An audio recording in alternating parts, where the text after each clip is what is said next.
Okay, let's take a look at this situation. Now, what you're given is partial income statement and partial balance sheet information, and you're asked to fill in all the missing numbers.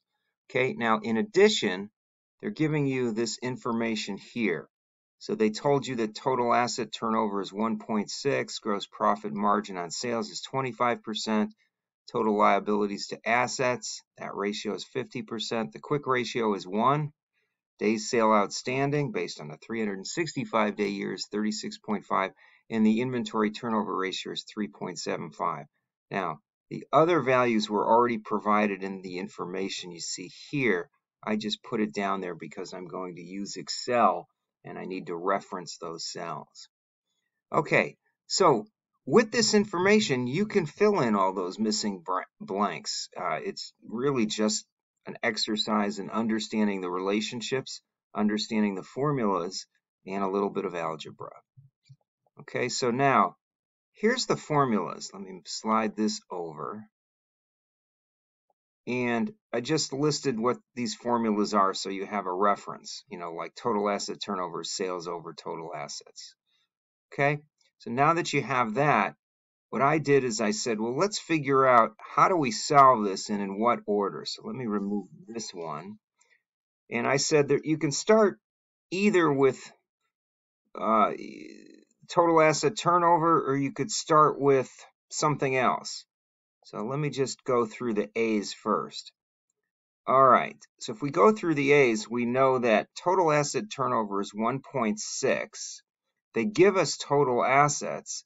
Therefore, if we take total assets times 1.6, we can compute sales, right? So if I do that here, put that and show you, hit the F2 so you can see I'm taking the value in cell B23. Oh, I realize you're not seeing this on top. Let me see if I can stretch that for you. Okay, I moved the screen so you can see the formula up here as well as here. Either in the cell I'm on, or you can look in this, what's this called, a function formula bar is what I call it anyway. B23 times 126. So B23 is total assets times 1.6, right? I probably should have just referenced that there. And when I do that, I can figure out that sales then are 640,000. Okay, now that I have sales, I can go on to A2, which is gross margin on sales. The formula is sales minus cost of goods sold divided by sales. Well, if we know gross margin and we know sales, we know two of the three pieces of information. So with algebra, we can solve, we can determine what cost of goods sold is, right? So sales times 1 minus the gross profit margin would equal cost of goods sold. If you think about it, it has to be, right? If gross margin on sales is 25%, then cost of goods sold has to be 75% of sales. All right, so using that formula, I'll hit the insert function here, or the F2 button. You take the value of, what is that, I-17 times 1 minus B-18. So I'm taking the value above, which is sales, times 1 minus 25%, or I'm taking 640 times 75%. And now I know cost of goods sold is 480,000. All right, so that gives me to the, moving right down the order, that's A2. So probably the next thing I can also solve is this days sale outstanding, because I now know days sales outstanding and I've already calculated sales. So let me slide on down to there so you can see that one, right? And we know that sales divided by 365, that will give you average daily sales, right? And so average daily sales times days sales outstanding, which is 36.5, would give you accounts receivable. So if I slide that down and point it, hit the F2 key so you can see the formula. So I take sales divided by 365 and multiply it times the day sale outstanding value, which happens to be 36.5. Okay, so when I do that, I now have calculated what accounts receivable is. Well, now that I know what accounts receivable, I can move on to the next order. I'm saying A3, and calculate what inventory is. And how do I know that? Because inventory turnover ratio is 3.75, and the formula is cost of goods sold divided by inventory. Well, we now know let me rephrase this. We're going to calculate inventories. Let me try to make sense out of this here. Cost of goods sold divided by 375 inventory turnover ratio would give you the inventory value. So we can calculate that because we calculated cost of goods sold at 8.2, right? Divide that by 375. That's your inventory ratio, and that will tell you what your inventory is. Okay, just algebra. You have the 375, you have the cost of goods sold, you're just solving for inventory. All right, so that's 128,000. All right, so that's working through the A's. Let's work through the B's now. So, and what I mean by B1 is you could have started on B1. You didn't have to do this series first.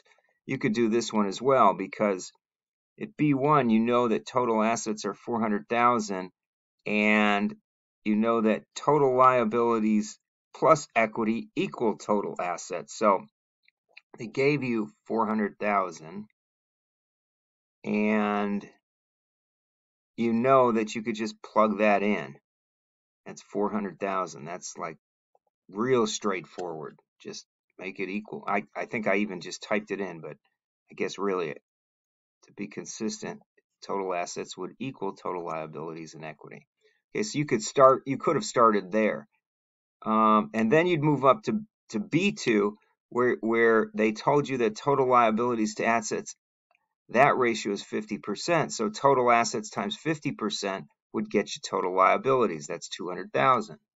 Okay, so I hard-coded 400,000. I want to correct that. That should go from here times 50%. All right, again, we have two of the three of the numbers that we need. So using algebra, we're just solving for the unknown. We knew the 50% number. We knew the total asset number, so we're solving for total liabilities. Okay? And at the same time, once you had B1, you could go to B2, which is how much is common stock. Well, if we know total assets, I'm going to hit the F2 and sort of walk you through this. If we know total assets minus total liabilities minus retained earnings is common stock. All right, so what am I doing? I'm starting off by saying the total liabilities was 200,000 minus the retained earnings minus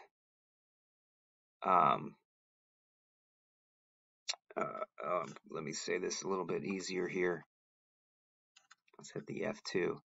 We start off with B23. So we start off with total assets, and then we subtract I-19.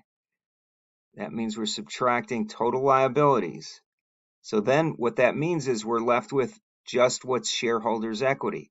Well, total shareholders' equity minus retained earnings, that's in cell B25, would leave you common stock. So it's just, we have everything except common stock. We're just working our way based on what we know to fill in what yet is known. So at that point, we've calculated common stock.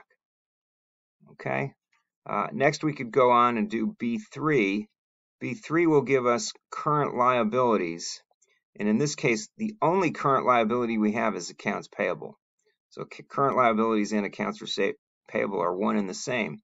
So what do I do here? Or what do we do here? We take total liabilities. At this point, we know total liabilities. Given in what? I-19.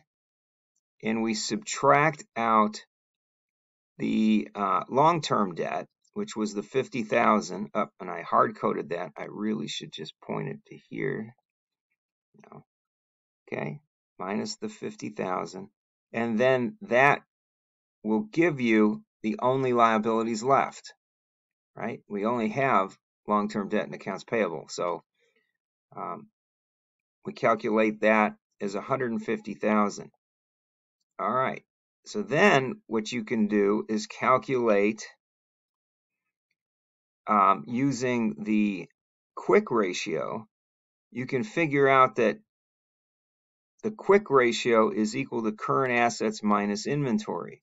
Well, current assets minus inventory is cash and accounts receivable. So cash and accounts receivable have an equivalency of 1 to total liabilities. Excuse me. You know what? That formula is wrong. That should say current liabilities. My apologies. Okay. So if we know that cash and accounts receivable are equivalent to current liabilities because the current ratio is 1, we just simply know that $150,000 is exactly the same as current liabilities. Okay? And then from there, you know that cash plus accounts receivable plus inventory represent current assets. So now we can take what we just calculated, the $150,000 ahead, which was cash and accounts receivable, add the inventories to it. Now we have the current asset value. So really, all this is solving the unknowns. And once you have the known area, you can move on to the next one. All right. B6 says, well, what's total assets minus, well, how do we calculate fixed assets? Now we know current assets, we know total assets because that was given as 400,000. So just take the total assets and subtract out the current assets, and the difference must be fixed assets. Okay, and at the same time, you can also figure out what cash would be. Cash would be current assets minus inventories minus accounts receivable. Should that be a plus? Current assets, yeah, I think that should say current assets would be current assets minus inventories plus accounts receivable. Yeah, if we're going to put parentheses around it, this has to be a plus. Okay, so if I hit F2 there, then we see we take I-26, that was our current assets, and then we subtract out the sum of accounts receivable and the inventory. Okay, and that's how we force cash. And that's it. So you can solve all of this with just that little bit of information provided, so long as you have an understanding of the formulas, and then you use algebra, and you have to go in order of what you can solve, right? You have to keep narrowing it down so that you have enough information, given that there's usually a numerator, a denominator, and an answer, and you need 2 of those 3 to solve for the missing item. Okay? Thanks, everybody.